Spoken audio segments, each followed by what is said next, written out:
கொள்ளை நோய்.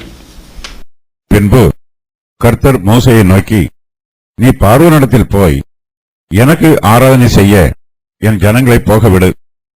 நீ அவர்களை விடமாட்டேன் என்று இன்னும் நிறுத்தி வைத்தாயாகில் கர்த்தருடைய கரம் வெளியில் இருக்கிற உன் மிருக ஜீவன்களாகிய குதிரைகளின் மேலும் கழுதைகளின் மேலும் ஒட்டகங்களின் மேலும் ஆடு மாடுகளின் மேலும் இருக்கும். மகா கொடிதான கொள்ளை நோய் உண்டாகும். கர்த்தர் இஸ்ரவேலரின் மிருக ஜீவன்களுக்கும் எகிப்தியரின் மிருக ஜீவன்களுக்கும் வித்தியாசம் பண்ணுவார். இஸ்ரவேல் புத்திரருக்கு உரியவைகள் எல்லாவற்றிலும் ஒன்றும் சாவதில்லை என்றார்.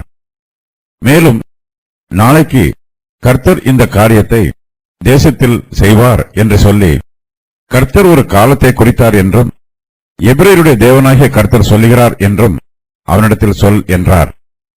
மறுநாளில் கர்த்தர் அந்த காரியத்தை செய்தார். எகிப்தருடைய மிருக ஜீவன்கள் எல்லாம் செத்துப் போயிற்று. இஸ்ரவேல் புத்திரரின் மிருக ஜீவன்களில் ஒன்றாகிலும் சாகவில்லை. பார்வோன் விசாரித்து இஸ்ரவேலரின் மிருக ஜீவன்களில் ஒன்றாகிலும் சாகவில்லை என்று அறிந்தான். பார்வோனுடைய இருதயமோ கடினப்பட்டது. அவன் ஜனங்களை போகவிடவில்லை. கர்த்தர் எகிப்து தேசத்தின் மீது மேலும் ஒரு வாதையை வரப்பண்ணுகிறார். எகிப்தியரின் மிருக ஜீவன்கள் மீது மகா கொடிதான கொள்ளை நோய் உண்டாகும். கர்த்தர் இந்த கொள்ளை நோயை வரப்பண்ணுவதற்கு முன்பாக பார்வோனை எச்சரிக்கிறார். மோசே கர்த்தருடைய எச்சரிப்பின் வார்த்தைகளை பார்வோனுக்கு சொல்லுகிறார். கர்த்தர் மோசேயை நோக்கி, நீ பார்வோனிடத்தில் போய் எனக்கு ஆராதனை செய்ய என் ஜனங்களை போக விடு என்று சொல்லச் சொல்லுகிறார். பார்வோன் கர்த்தருடைய வார்த்தைக்கு கீழ்ப்படிந்து இஸ்ரவேல் ஜனங்களை போகவிட்டால் எகிப்து தேசத்தின் மீது வாதை வராது. அவன் இஸ்ரவேல் ஜனங்களை போக விடாவிட்டால் என்ன நடைபெறும் என்பதையும் மோசே பார்வோனுக்கு சொல்லுகிறார். மோசே பார்வோனை நோக்கி, நீ அவர்களை விடமாட்டேன் என்று இன்னும் நிறுத்தி வைத்தாயாகில் கர்த்தருடைய கரம் வெளியில் இருக்கிற உன் மிருக ஜீவன்களாகிய குதிரைகளின் மேலும் கழுதைகளின் மேலும் ஒட்டகங்களின் மேலும் ஆடு மாடுகளின் மேலும் இருக்கும். மகா கொடிதான கொள்ளை நோய் உண்டாகும் என்று கர்த்தருடைய வார்த்தையை சொல்லுகிறார். எகிப்தியருடைய மிருக ஜீவன்கள் மேல் கர்த்தருடைய கரம் இருக்கும். கர்த்தருடைய பலத்த கரம் எகிப்தியருடைய மிருக ஜீவன்களை கொன்று போடும். கர்த்தர் இந்த வாதையை எப்போது வரப்பண்ணுவார் என்றும் மோசே பார்வோனுக்கு சொல்லுகிறார். நாளைக்கு கர்த்தர் இந்த காரியத்தை தேசத்தில் செய்வார் என்று மோசே சொல்லுகிறார். கர்த்தர் இந்த காரியத்தை செய்வதற்கு ஒரு காலத்தை குறித்திருக்கிறார். அந்த காலத்தில் கர்த்தர் செய்ய நினைக்கிற காரியம் நடைபெறும். முற்பிதாக்களின் காலத்தில் பாலஸ்தீன தேசத்தில் குதிரைகள் அதிகமாக பயன்படுத்தப்படவில்லை. சாலமோனின் காலத்தில் எகிப்து தேசத்தில் ஏராளமான குதிரைகள் இருந்தன. இஸ்ரவேல் தேசத்திற்கு சாலமோன் ராஜா ஏராளமான குதிரைகளை இறக்குமதி பண்ணினார். இந்த கொடிய கொள்ளை நோய் மிகவும் கொடியது, மரணத்தை உண்டாக்கக்கூடியது. எகிப்தின் தெய்வங்களுக்கு எதிராகவும் இந்த கொள்ளை நோய் வருகிறது. எகிப்தின் தெய்வங்களில் பல மிருகங்களின் வடிவில் இருந்தன. அந்த மிருகங்கள் எல்லாம் கொள்ளை நோயினால் மாண்டு போயிற்று. மிருகங்கள் எகிப்தியருக்கு புனிதமானவை. மிருகங்கள் மாண்டு போகும்போது தங்களுடைய தெய்வங்களே அழிந்து போவதாக எகிப்தியர்கள் நினைப்பார்கள். எகிப்தியரின் தெய்வங்களால் தங்களை காத்துக்கொள்ள முடியவில்லை என்பதும் இஸ்ரவேலரின் தேவனே மெய்யான தேவன் என்பதும் அவர் சர்வ வல்லமை உள்ளவர் என்பதும் மறுபடியுமாக நிரூபணமாகிறது. எகிப்து தேசத்திலே எகிப்தியருடைய மிருக ஜீவன்களும் எபிரேயருடைய மிருக ஜீவன்களும் கலந்திருக்கிறது. கர்த்தரோ இஸ்ரவேலரின் மிருக ஜீவன்களுக்கும் எகிப்தியரின் மிருக ஜீவன்களுக்கும் வித்தியாசம் பண்ணுவார். இஸ்ரவேல் புத்திரருக்கு உரியவைகள் எல்லாவற்றிலும் ஒன்றும் சாவதில்லை.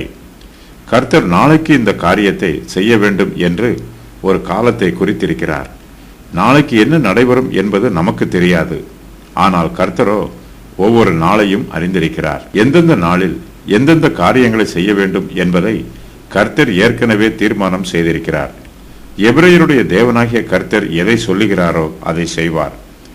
கொள்ளை நோய் வரும் காலம் நிர்ணயிக்கப்படுகிறது. தேவன் நியமித்த காலத்தில் அவர் நியமித்திருக்கும் காரியங்கள் நிச்சயமாக நடைபெறும். எகிப்தியரின் மிருக ஜீவன்களுடைய அழிவிற்கு தேவன் நாள் குறித்து விட்டார். எபிரேயரின் தேவனாகிய கர்த்தர் சொன்ன பிரகாரம் மறுநாளிலே அந்த காரியத்தை செய்கிறார். எகிப்தியருடைய மிருக ஜீவன்கள் எல்லாம் செத்து போயிற்று. இஸ்ரவேல் புத்திரரின் மிருக ஜீவன்களில் ஒன்றாகிலும் சாகவில்லை. எகிப்தியருடைய மிருக ஜீவன்கள் எல்லாம் செத்து போயிற்று என்னும் இந்த வாக்கியம் ஆகு பெயராக பயன்படுத்தப்பட்டிருக்கிறது. எகிப்தில் உள்ள எல்லா மிருக ஜீவன்களும் மரிக்கவில்லை. யாத்திராகமம் 9:3 வெளியில் இருக்கிற மிருக ஜீவன்கள் என்று கூறப்பட்டிருக்கிறது. யாத்திராகமம் 9:19 கல்மழையும் வாதையும் வருவதற்கு முன்பாக மிருக ஜீவன்களை சேர்த்து கொள்ளுமாறு கூறப்பட்டிருக்கிறது. இஸ்ரவேல் புத்திரரின் மிருக ஜீவன்களில் ஒன்றாகிலும் சாகவில்லை.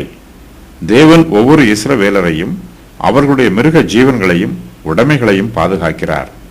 எகிப்தியர் மீது 10 வாதைகள் வந்தன. அந்த வாதைகளில் எதுவும் இஸ்ரவேல் புத்திரரை பாதிக்கவில்லை. எகிப்தியர்கள் காளைகளை தங்கள் தெய்வங்களாக ஆராதிக்கிறார்கள். எகிப்து தேசத்தில் அடிமைகளாக இருந்த இஸ்ரவேல் புத்திரரில் சிலர் தங்களுக்கு அந்த காளைகளை தெய்வங்களாக்கி கொண்டார்கள். அப்படிப்பட்டவர்களில் சிலர் வனாந்திரத்திலே பொன் கன்றுக்குட்டியை உருவாக்கி அதை ஆராதனை செய்தார்கள். கன்றுக்குட்டியை ஆராதிக்கும் வழக்கத்தை இஸ்ரவேல் புத்திரர் எகிப்து தேசத்தாரிடமிருந்து கற்றுக்கொண்டார்கள்.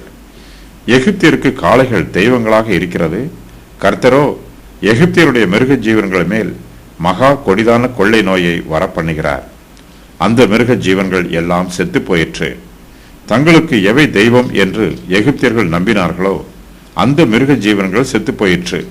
ஆகையினால் இந்த வாதை எகிப்தியருடைய மனதிலே மிகப்பெரிய பாதிப்பை உண்டு பண்ணிற்று. எகிப்து தேசத்தில் உள்ள எல்லா மிருக ஜீவன்களும் செத்து போகவில்லை. கர்த்தர் இஸ்ரவேலரின் மிருக ஜீவன்களுக்கும் எகிப்தியரின் மிருக ஜீவன்களுக்கும் வித்தியாசம் பண்ணியிருக்கிறார். எகிப்தியருடைய மிருக ஜீவன்கள் மாத்திரமே கொள்ளை நோயினால் செத்து போயிற்று என்பதையும், இஸ்ரவேலரின் மிருக ஜீவன்களில் ஒன்றாகிலும் சாகவில்லை என்பதையும் பார்வோன் அறிந்து கொள்கிறான். எபிரேயருடைய தேவனாகிய கர்த்தர் சொன்ன பிரகாரம் எகிப்தியரின் மிருக ஜீவன்கள் மாத்திரம் செத்து போயிற்று. பார்வோன் இதை பார்த்த பின்பும் மனம் திரும்பவில்லை. அவனுடைய இருதயம் கடினப்படுகிறது. பார்வோன் இஸ்ரவேல் புத்திரரை எகிப்து தேசத்தை விட்டு போக விடவில்லை. இஸ்ரவேலரின் மிருக ஜீவன்களும் செத்து போயிருந்தால் இது பொதுவான கொள்ளை நோய் என்று பார்வோன் நினைத்திருப்பான். ஆனால் எகிப்தியரின் மிருக ஜீவன்கள் மட்டும் செத்து போயிற்று. இஸ்ரவேலரின் மிருக ஜீவன்களில் ஒன்றாகிலும் சாகவில்லை. ஆகையினால் இதுவும் தேவனுடைய செயல் என்பதை பார்வோன் புரிந்து கொள்கிறான். ஆனாலும் தேவனுக்கு கீழ்ப்படிந்து இஸ்ரவேல் புத்திரரை விடுதலை பண்ணுவதற்கு பதிலாக பார்வோன் தன் இருதயத்தை மறுபடியும் கடினப்படுத்துகிறான்.